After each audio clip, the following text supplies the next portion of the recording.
So here's one more little bonus piece about flexing and pointing your feet and activating your legs in general in inversions. Now, I'm going to be using my feet up only because I'm not supposed to be doing headstands anymore because of compressed vertebra in my neck. But you could be doing this in a headstand, you could be doing this in forearm stand or in handstand if that's something that you can practice away from the wall. Actually, you could do it near the wall too, just you won't have as much range of motion with some of the things I'm going to do with the legs.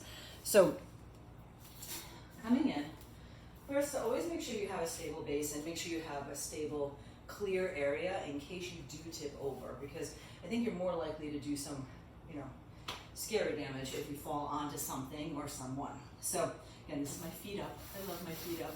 And if you don't have something like this, you could be doing a regular headstand.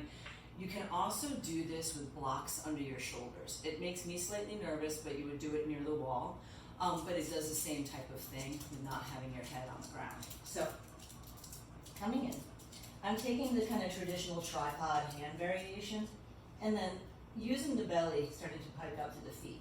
Now, I'll notice here, if I flex my feet, it still feels strong, but specifically in inversions and arm balances, pointing your feet seems to be ideal. Now, bringing the legs straight up towards the sky, I'm trying to actively zip my legs together, but as I mentioned in the last video, for me to actually bring my toes together, I'm sickling my ankles unless I super press them.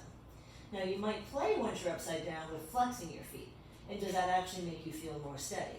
What you don't want to do is just have soft legs, because here I'm just kind of hanging out and it's completely coincidence I can balance.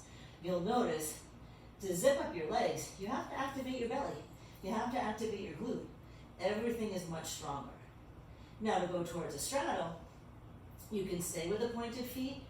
To start to rotate towards the ground though, you're probably going to need to flex. And then as you start to rotate up, you'll see how the legs internally rotate to come all the way up. Because if you go here, you won't go any closer to the ground until you start to rotate the legs. So again, rotating and then drawing back up. Now, same thing if you want to try to split. You can flex your feet, which again, you might feel more connected. But for me, pointing is going to help me balance it all out. And then you can walk it out.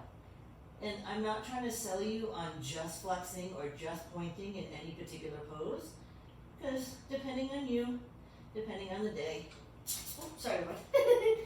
just like anything else in yoga, you might notice on a particular occasion, something feels better for you on that day than the other.